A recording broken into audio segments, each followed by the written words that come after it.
Ser exorcista é ser um instrumento da misericórdia e da graça de Deus.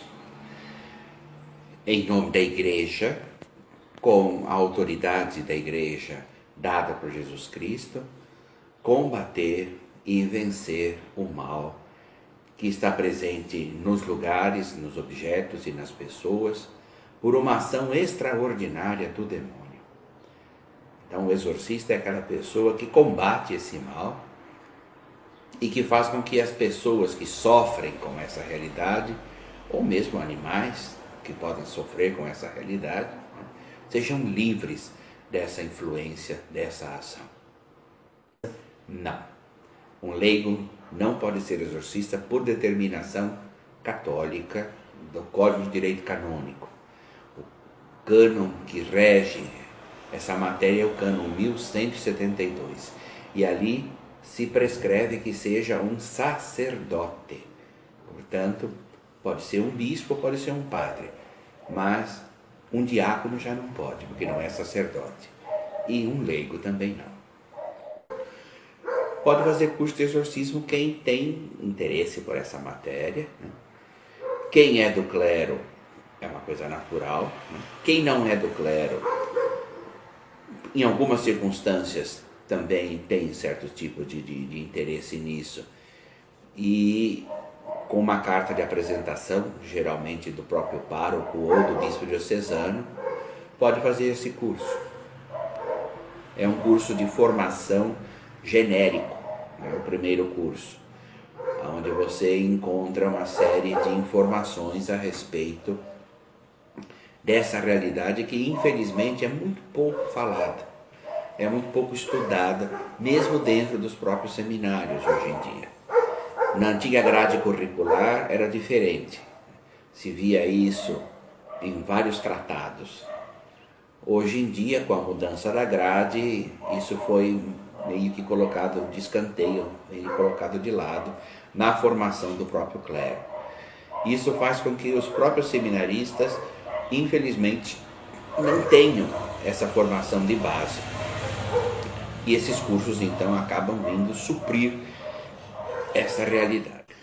Bom, a primeira coisa é ver se essa possessão é real mesmo. Porque existem uma série de situações que podem nos levar a crer que se trate de uma possessão, quando na verdade não há possessão naquilo. Recentemente me aconteceu uma durante a missa. Uma senhora chegou na hora da proclamação do Evangelho, você percebia que a mulher tinha qualquer coisa de esquisito. Mas entre ter qualquer coisa de esquisito e ter um demônio, vai uma boa diferença. E essa realidade ficou mais clara ainda no momento da comunhão. Ela veio para a fila da comunhão, chegou no momento da comunhão, ficou travada, aí deu um chilique, aí ela se sentou de um lado e ficou com uma estrela do mar aberta ali, e eu fiz as pessoas virem com sossego para acabarem de receber a comunhão. No final da comunhão ela levantou e começou a brigar comigo, a altercar comigo, aí eu a pus para fora. Porque dentro da igreja não se faz esse tipo de bagunça. Aí depois da missa concluída eu fui ver do que se tratava. E cheguei à conclusão de que não se tratava de nada disso, mas era simplesmente uma pessoa desequilibrada mentalmente.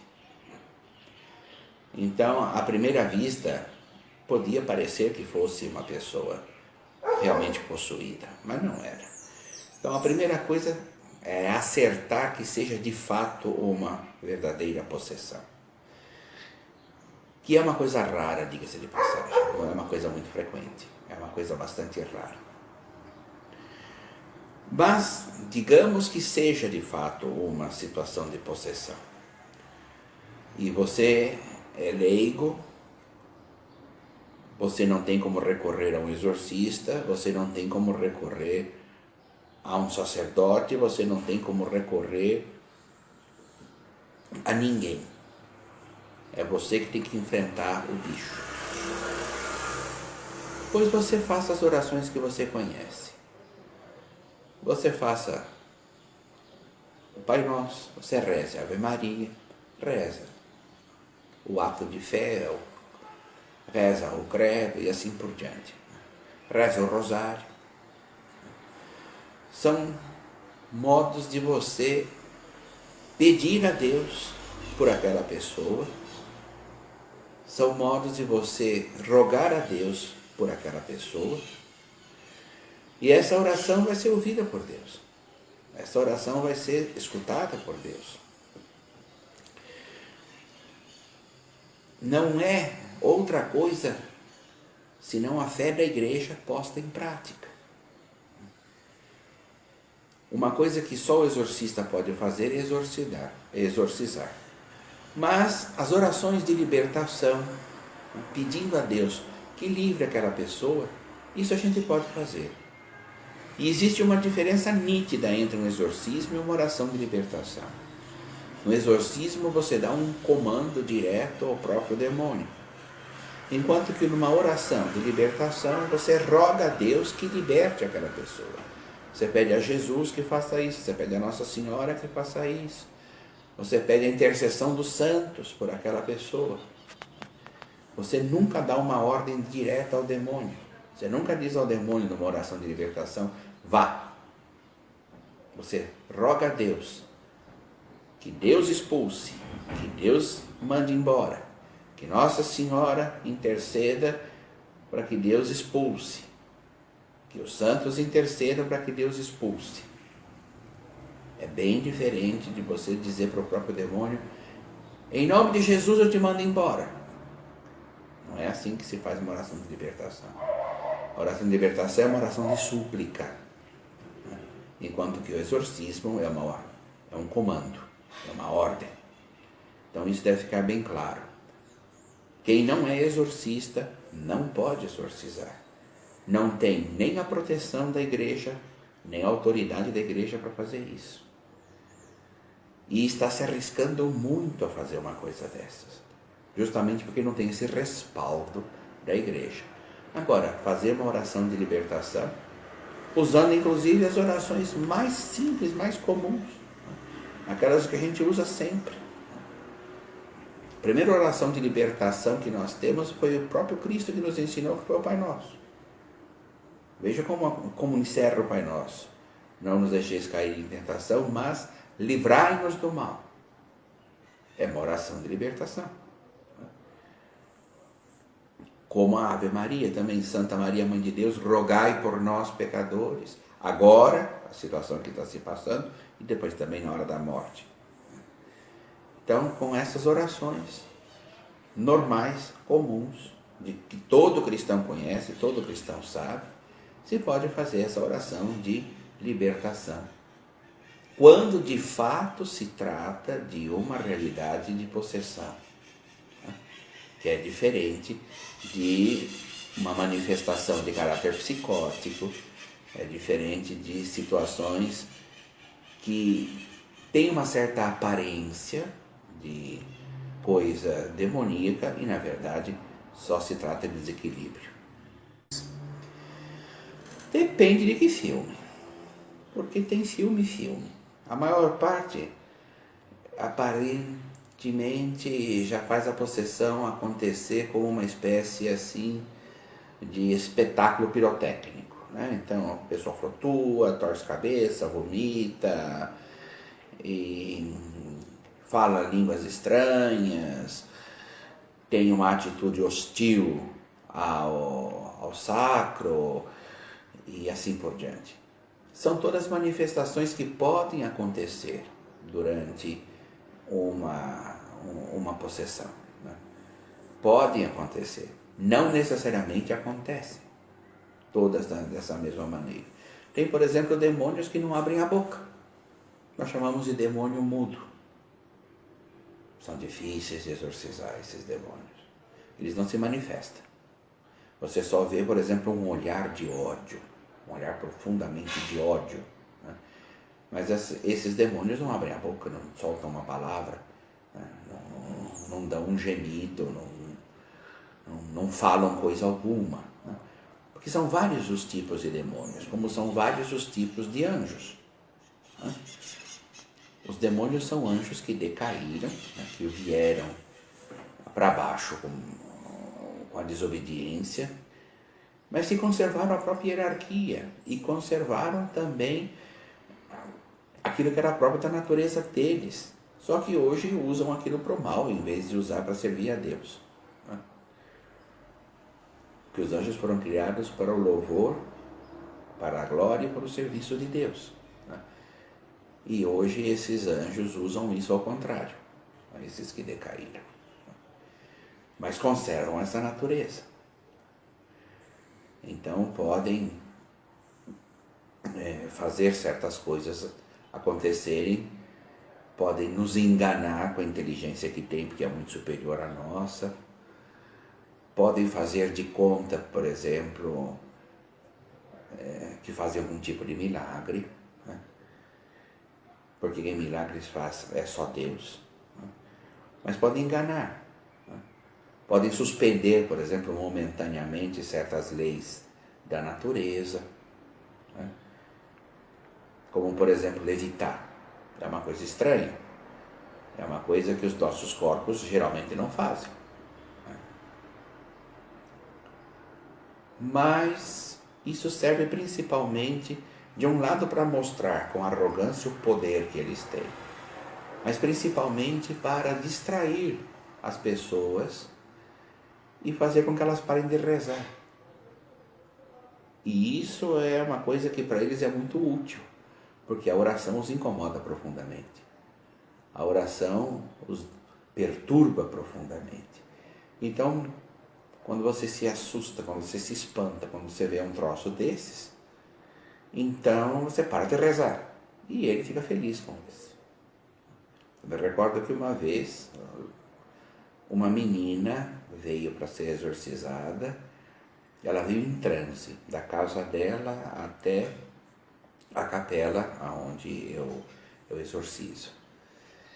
E entrou carregada. A hora que ela entrou na igreja, foi um troço. Tinham 3 rapazes segurando e trazendo a menina acabou indo para o chão. E eu estava preparando as coisas para o exorcismo, eu dei uma ordem imediata que parasse e que se comportasse. E que viesse para frente. Quando eu disse isso, a menina começou a vir que nem uma cobra andando, serpenteando assim no chão, mas estava levitando. Não estava se esfregando no chão. Ela veio flutuando, baixinho, mas estava flutuando. E eu na hora falei, pode parar com isso. Você sabe andar, você vem andando. E obedeceu, levantou e veio caminhando, se sentou no banco que eu indiquei para se sentar, mandei que ficasse quieto e ficou, até o meu retorno. Então a coisa mais importante é a gente não dar importância a essas coisas. A gente não ligar para essas coisas. Porque de um lado, como eu disse, ele gosta de mostrar que ele pode. Do outro lado, ele quer distanciar a gente da oração. Quer tirar a atenção da gente da oração. Que aquilo incomoda bastante. Então a gente não deve dar ocasião para isso. Possessões de filmes variam. Uma coisa que os filmes geralmente mostram, que é bastante equivocado, é que basta uma sessão de exorcismo e aí está tudo resolvido. Não. Infelizmente não. O caso que durou menos para mim, durou 3 dias. Foram 3 sessões em 3 dias consecutivos. O primeiro caso que eu atendi foram 7 sessões de exorcismo, uma vez por semana, com intervalo. É toda gente que morava fora. Então existem casos e casos. Varia bastante.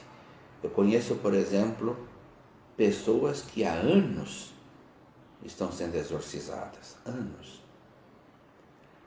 Tem uma família, por exemplo, que eu recebo uma vez por mês, vem de fora, se hospeda em Bauru, num hotel, e eu os exorcizo de manhã e à tarde.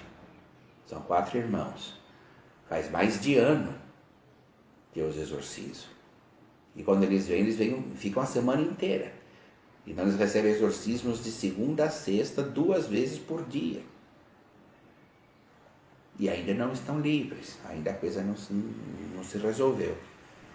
Entanto, porque é coisa muito antiga, e quanto mais antiga é pior de se resolver, e mais continuam fazendo para eles esses trabalhos.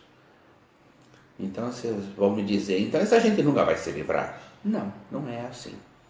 Porque a força do exorcismo está não só em erradicar o mal que já foi feito, mas fortalecê-los agora para que esse mal não faça mais os danos que já fez. Tanto que eles estão provando grandes melhoras. Eles estão provando grandes vitórias na própria vida por ação de Cristo, nosso Senhor. Então, se vê que de fato os exorcismos são eficazes.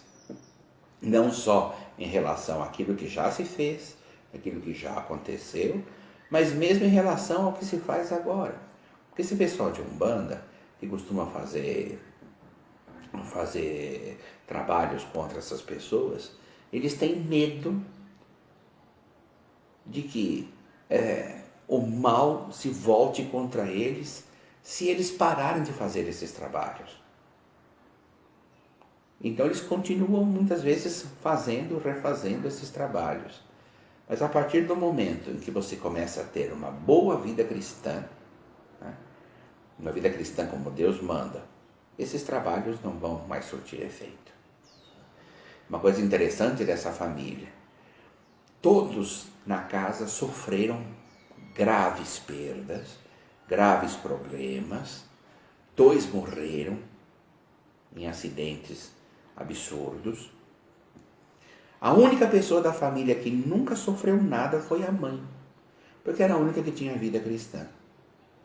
Ela ia à missa aos domingos, ela rezava em casa o terço, ela lia a Bíblia todo dia. Mesmo na morte dos filhos, ela não ficou revoltada. O marido dizia, eu quero que Deus me explique por que isso aconteceu. E ela simplesmente dizia para o marido, Deus sabe o que faz. E Deus sabe fazer sempre o melhor. Enquanto nós estamos aqui, a gente não entende isso. Quando a gente estiver perto dele, aí a gente vai compreender. Então, eu não vou me irritar com Deus por isso, não. Porque eu sei que a morte dos meninos foi o melhor que podia acontecer para eles, dentro das mãos de Deus. Então, uma pessoa com esse tipo de espírito nunca sofreu influência nenhuma de todos os trabalhos que foram feitos. E se o marido e os filhos tivessem o mesmo tipo de vida cristã dessa senhora, também eles não teriam sofrido. A verdade é que eles todos se afastaram muito da igreja, se afastaram muito da fé cristã, andaram inclusive por outros caminhos e tudo mais, hoje voltaram.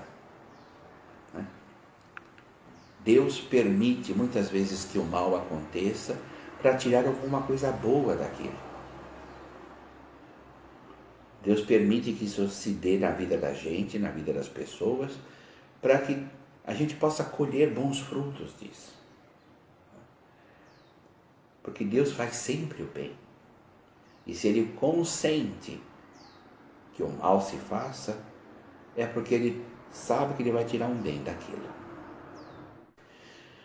Bom, o pecado que nos torna mais, vamos assim dizer, mais próximos dele, é o pecado do orgulho. O pecado do orgulho é uma coisa terrível. Só que não é bem por aí que ele costuma pegar a gente. Ele costuma pegar a gente pelos sentidos. Então, os pecados ligados à sensualidade, os pecados ligados à gula, os pecados ligados ao consumo excessivo de álcool e assim por diante. Esses são os mais fáceis.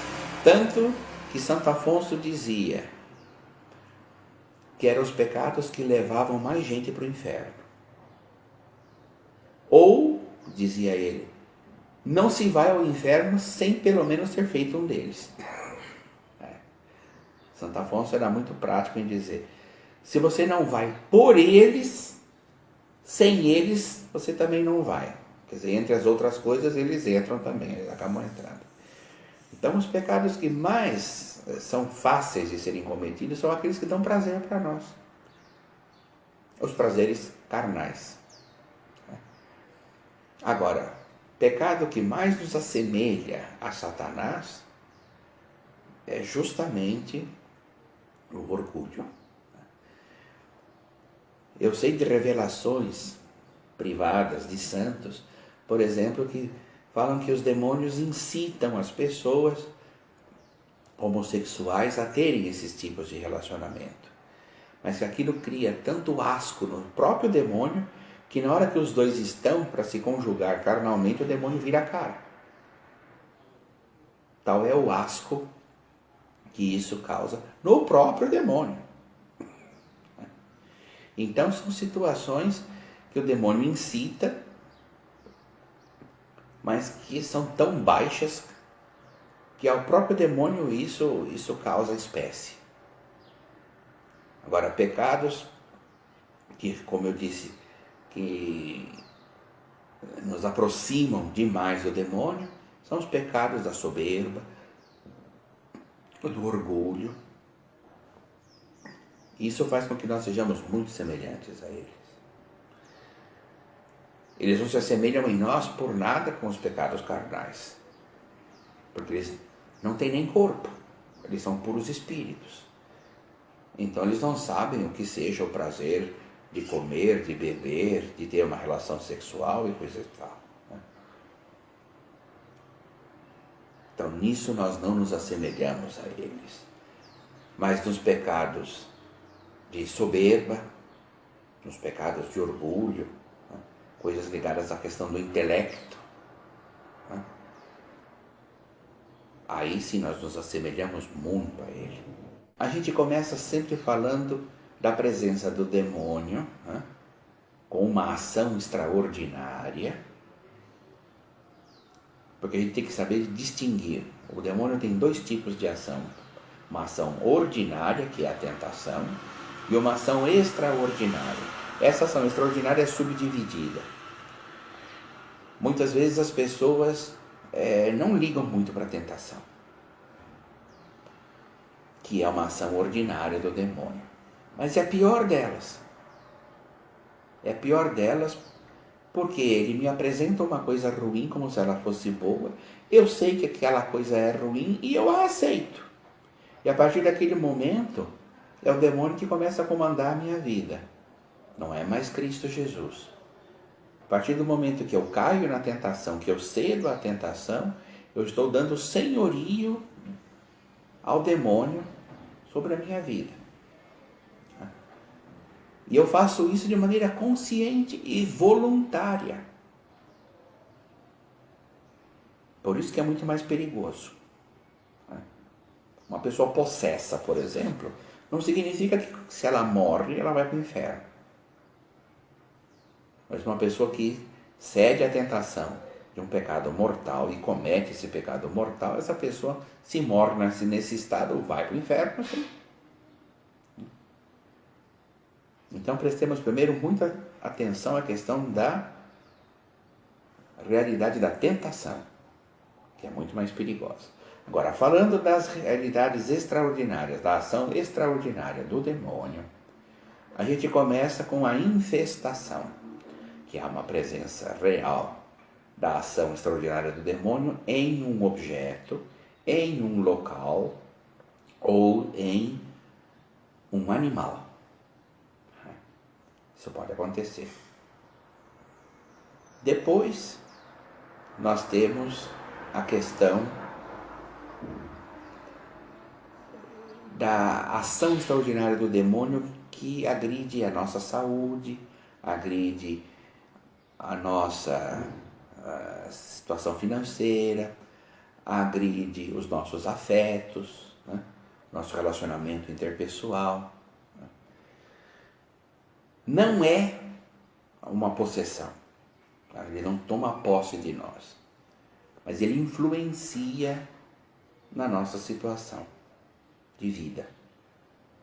Por exemplo, uma loja que sempre teve boa clientela, que todo mundo pagava em dia, que tinha bons fornecedores, etc. e tal, de uma hora para outra vai para a bancarrota.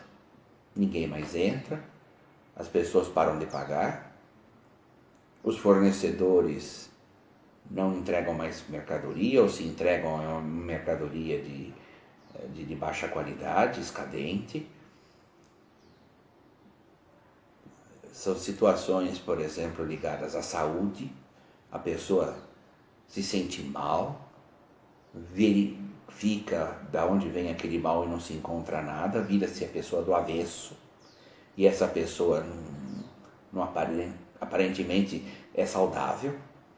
Ela tem os sintomas, mas não tem as causas. Né? Ela sente dores, por exemplo, no estômago. Vai fazer uma endoscopia, não aparece nada naquele estômago. Vai fazer todos os tipos de exame possíveis e imagináveis para localizar algum problema ali e não encontra nada. Né? Às vezes a pessoa sofre porque o demônio bate nessa pessoa, empurra essa pessoa de escadas.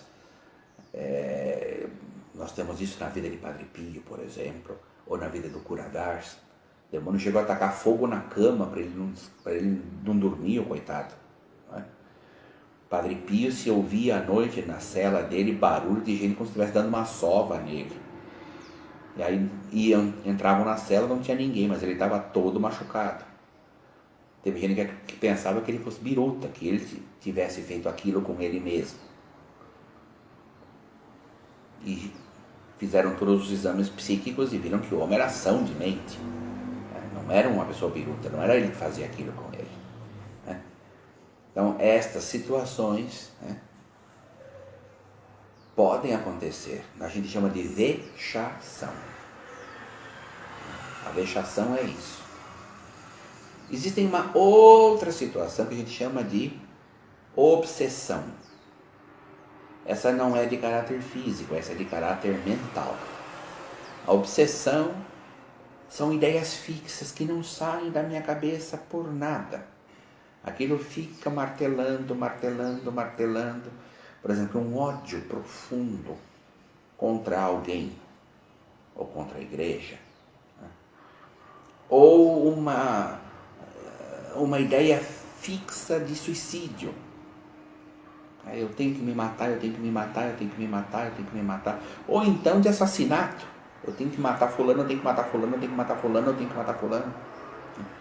São situações que quando você examina psiquiatricamente ou psicologicamente a pessoa é sadia. Então não era para estar com aquele tipo de coisa na cabeça. Tem a possessão, que é a mais conhecida, quando a pessoa se torna uma espécie de marionete nas mãos do demônio. O demônio faz da pessoa o que ele bem entende. E muitas vezes a pessoa não tem sequer lembrança do que acontece quando ela volta do transe. E tem uma outra situação que é mais rara, mas que é própria daquelas pessoas que lidam com o oculto e que se deram ao demônio, que é a sujeição. É uma espécie de possessão constante, só que na possessão a pessoa perde a própria identidade, perde a própria consciência, e na sujeição não. A pessoa está sujeita à ação do demônio de forma constante. Isso é próprio de quem faz bruxaria, né? Isso é próprio de quem fez cabeça em terreiro de Umbanda e virou pai de santo, mãe de santo e assim por diante. Né? Isso é próprio de quem vive no meio espírita como médium, né? E você acaba se tornando um instrumento, né, do demônio, ou por pacto feito com ele, de forma explícita, ou de forma implícita. Ou de forma implícita. E você age. Mas é o demônio que age através. Você não vai ver essa pessoa entrar em transe, você não vai ver essa pessoa ter nenhum tipo de de ação diferente daquela que ela está acostumada, mas aquilo que ela faz é feito com as bênçãos, entre aspas, do demônio. Diferente de embrulhões e charlatães, né, que enganam as pessoas dizendo, não, eu vou te fazer isso, eu vou te fazer aquilo, vou ler tua sorte, vou abrir seus caminhos, não sei o quê. Tem muito charlatão, tem muito embrulhador, tem muita gente embusteira. Mas tem aqueles também que de fato têm essa conexão íntima, profunda, mortal com o demônio. E são esses que nós dizemos que estão com a situação da sujeição. E é muito difícil que uma pessoa dessa natureza queira se separar. Queira se separar. Eu conheci um rapaz, casualmente, na Argentina. Eu tinha ido lá para um curso de exorcismos, eu tinha sido convidado para dar umas palestras. Nós estávamos indo em direção à sala de palestras quando esse rapaz me aborda no meio da rua. E ele diz que ele foi consagrado na infância a Exu. Eu até achei estranho, não sabia que tinha essas coisas de macumba também na Argentina. E que ele recebia muitas bênçãos de Exu. Recebia muitas graças, muitas coisas boas de Exu. Só que ele sabia que aquilo não era bom. Ele sabia que aquilo o conduziria para o mal, para o inferno. Como que ele devia fazer? Eu falei, olha meu filho, a primeira coisa que você tem que fazer é tomar uma decisão de vida. Não se pode servir a dois senhores. Nosso Senhor é muito claro no Evangelho, quando ele diz ou um ou outro. Não se pode servir a Deus e ao demônio ao mesmo tempo. Então você tem que ter uma posição. E tomar essa posição, se você toma essa posição por Deus, romper com o demônio, renunciar a isso que você tem com o demônio. Ele disse, mas é difícil, porque é tão bom as coisas que ele me dá. Eu falei, sabe o que ele está fazendo, meu filho? Ele está pondo uma isca no anzol. Você está mastigando a isca e você está sendo fisgado pelo anzol. Ele não te dá nada, ele te tira tudo. Aquilo ali é o quê? A isca. Na hora que você vai morder a isca, você não morde a isca, você morde a fisga do anzol. E aí você está preso. Ele está te dando? Não. Ele está te cevando. Como você faz com um animal que você quer engordar para depois matar. Ele está te cevando. Agora é você que resolve se você quer ser morto por ele ou você prefere tomar outro rumo na vida. E rezei por ele na hora, pedindo a Deus que lhe desse primeiro discernimento e fortalecesse a vontade dele para tomar a decisão correta. E ele ficou feliz e foi embora. Não sei o que deu daquilo, porque isso foi no ano passado e não vi mais o rapaz. Mas aquele era um rapaz que vivia em situação de sujeição, por causa de uma consagração que foi feita quando ele era criança ainda. Não sei quem fez essa consagração, mas para poder valer, tinha que ser alguém que tinha autoridade sobre ele. Pai, mãe, ou algum responsável. Então a gente tem que tomar muito cuidado com essas coisas. Essas são então as modalidades, né, da ação extraordinária do demônio. Nós temos a infestação, lugares, objetos ou animais.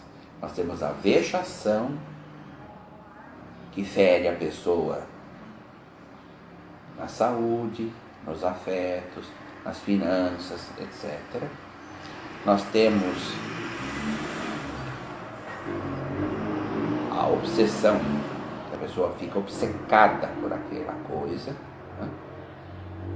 Ela não tira aquela ideia da cabeça, né?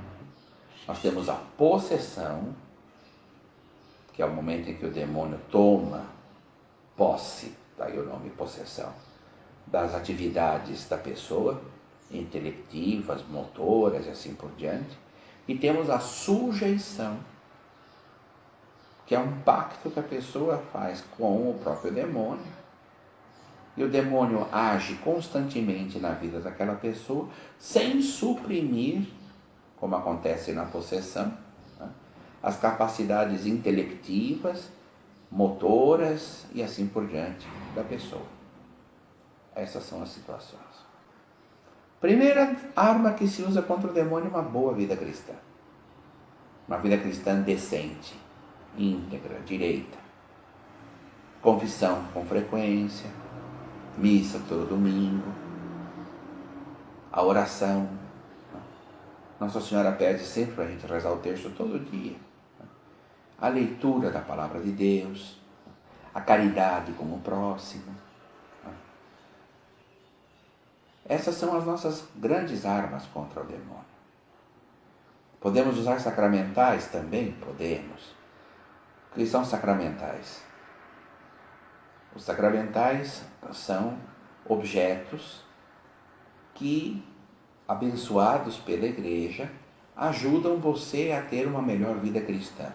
O escapulário do Carmo, medalhas, como a medalha de Nossa Senhora das Graças, chamada medalha milagrosa, o crucifixo, o uso da água benta, né? O uso do sal, do óleo, exorcizados. Esses sacramentais, se usados como se deve, e não de forma supersticiosa, né, eles alimentam a nossa fé e fazem com que a gente experimente cada vez mais uma proximidade maior com Deus, um comprometimento maior com Deus. E essas realidades ajudam a gente a manter a vida cristã. O que realmente faz com que a gente se afaste dessas ciladas, né, é justamente a vida cristã. Primeiro a gente tem que ver que tipo de reação essa pessoa tem. Antes de pensar de cara que essa pessoa tem algum problema de caráter espiritual, a gente precisa esgotar todas as possibilidades físicas, né, e psicológicas ou psiquiátricas. A gente tem que, então, primeiro passar por um clínico geral, onde a pessoa diz os sintomas que ela está sentindo, que ela está passando. O clínico vai poder orientar para os exames que são necessários ou mandar para algum tipo de especialista particular. Se não se encontra nada do ponto de vista físico, vamos então para o lado do psicológico ou até do psiquiátrico, depende da situação. A diferença do psicológico para o psiquiátrico é a medicação, né? O psicólogo não pode receitar remédio, o psiquiatra pode receitar remédio porque é médico. E aí tem que ver se há necessidade de um ou de outro ou dos dois, né? Porque o trabalho que o psicólogo faz é diferente do trabalho que faz o psiquiatra. Mas se também nesse campo não se encontra nada, a pessoa é uma pessoa normal, mas essas situações ainda se apresentam, então é o momento de procurar um exorcista. Mas isso tudo deve ser vivido primeiramente em comunhão com Deus. A coisa mais importante é você viver isso em comunhão com Deus. E procurar, de fato, manter uma vida cristã, tanto a família quanto a pessoa. Se essa pessoa tem dificuldade, por exemplo, em rezar, sente e reza junto com ela. Se essa pessoa tem dificuldade de participar da missa, vai junto com ela e assim por diante. Isso é uma coisa fundamental. Primeiro a gente esclarece e exclui, né, toda e qualquer realidade de caráter físico, psíquico ou psiquiátrico. Aí, se é o caso, a gente procura um exorcista. Certo? Porque Nossa Senhora é uma pessoa que o derrotou de cara, sendo somente humana. Ele tem ódio de Cristo, não tem dúvida. Mas ele tem um ódio ainda maior de Maria Santíssima, porque ele nunca encontrou nela nada dele. Nossa Senhora é o oposto de Satanás. Ele é um poço de orgulho, sem fundo. Ela é um poço de humildade, sem fundo. Isso é uma coisa que irrita muito o demônio. Irrita demais Satanás. Humildade.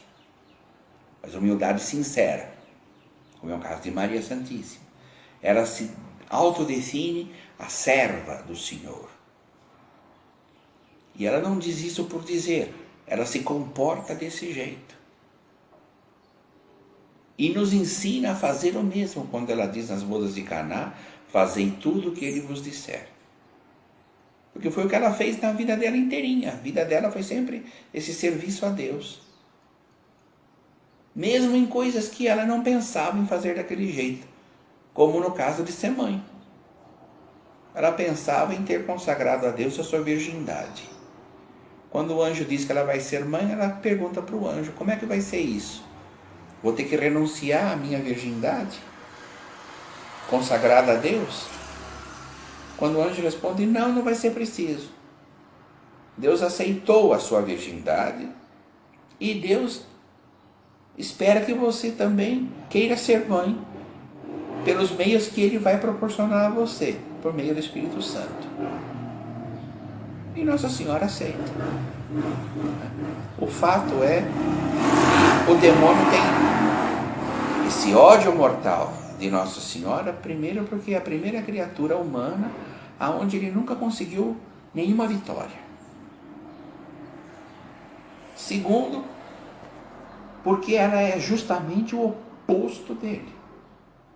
Ele com aquele orgulho, com aquela soberba, ela com aquela profunda humildade sincera. Daquela que se faz de fato serva. E isso confunde profundamente o demônio. Destrói o demônio. Além do que, Nossa Senhora é a mãe do seu arqui-inimigo. Faz entrar no mundo a salvação, no mistério da encarnação. Então isso também, ele não perdoa a Nossa Senhora. Ele não perdoa, imagina.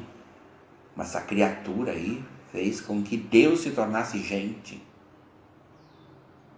O que é uma coisa, entre os teólogos, né, uma das possíveis razões da rebelião do demônio é que ele deveria adorar Cristo na carne. Cristo encarnado, o Verbo de Deus, tudo bem. Mas a carne do Verbo de Deus, unida substancialmente ao Verbo de Deus, né? Isso para o demônio era muito, porque era uma natureza inferior a dele.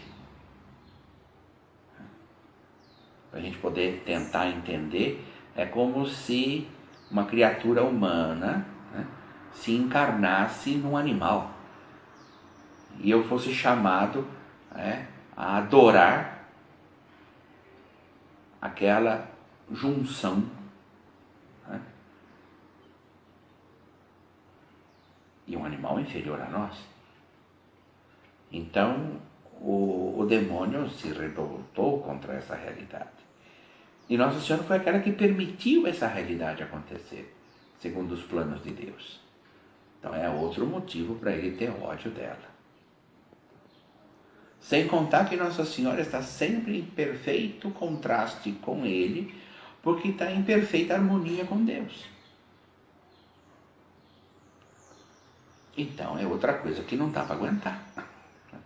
É uma série de circunstâncias que faz com que o demônio não tenha liga nenhuma com Nossa Senhora. E ela com ele. E o pior de tudo, ela é rainha dele, porque ela é rainha dos anjos. E ele continua sendo anjo. E assim como Deus continua sendo quem é para ele, ela continua sendo quem é para ele também. Mais um motivo de raiva. Evidentemente que a gente faz uma triagem quando a pessoa chega. E não são todos os casos que são casos para um exorcista, para o ministério do exorcismo. Mas isso não significa que 100% dos casos não são para nós. Vamos dizer que 98% dos casos não são para nós. Mas tem uma porcentagemzinha pequena de 2% que são casos para nós. Então a gente não pode simplesmente descartar. Mas serve também para a gente poder orientar essas pessoas, dar uma acolhida, a primeira coisa é dar uma acolhida. E depois orientar essas pessoas, né? E até serená-las tantas vezes. Eu faço isso muitas vezes por telefone, né? A pessoa às vezes liga de longe, já chegaram a me ligar do exterior. Eu já recebi gente em casa que veio de Cuiabá, sem necessidade, graças a Deus. E eu ainda dizia para ele, não venha, não, mas eu quero ir. Para então, sua alma, sua palma. O senhor vai fazer o trajeto, não é necessário, mas veio, mas voltou feliz para casa. Ah, garantido que não foi garantido, o senhor pode ir em paz. Ah, que bom. Mas me aconteceu de receber ligação na Inglaterra. O rapaz era daqui de Garça. A irmã dele estava na Inglaterra, ele começou a ter umas dificuldades, uns problemas aqui, foi caçar o nome de um exorcista no Brasil na internet, apareceu o meu e me telefonou. E eu achando que ela estava falando de Garça e não, era da Inglaterra. Daí ela me explicou mais ou menos a situação do rapaz e coisa e tal, que era irmão dela. Eu falei, não filha, graças a Deus não é nada de ação extraordinária do demônio, não, pode ficar tranquilo. É porque tem casos que são muito simples. Para quem tem a formação e um pouco de tarimba, então se distingue com clareza do que se trata. Outros casos são um pouco mais difíceis da gente conseguir compreender. E daí eu peço que venha. E aí, em presença da pessoa, se torna mais simples, se torna mais fácil de se compreender do que se trata. Inclusive porque a gente acaba rezando junto, etc e tal. E aí a gente consegue fazer um diagnóstico mais acertado, mais apurado. Mas tem certos casos que são simples da gente resolver por telefone mesmo, né? Explicar para as pessoas do que se trata, como se trata, e dar para a pessoa paz de espírito, dar para a pessoa tranquilidade. Uma única vez eu encontrei uma criatura que saiu muito triste, profundamente triste, porque não tinha nada de demoníaco nela. Aí você já percebe que a pessoa, né, ou quer aparecer ou tem qualquer parafuso solto. Mas a maior parte das pessoas, quando eu digo que não tem nada, sai aliviada, sai muito feliz. Intercessão da bem-aventurada sempre Virgem Maria, Mãe de nosso Deus, o Senhor Jesus Cristo, desça sobre vós e permaneça para sempre a bênção de Deus Todo-Poderoso, Pai, Filho e Espírito Santo.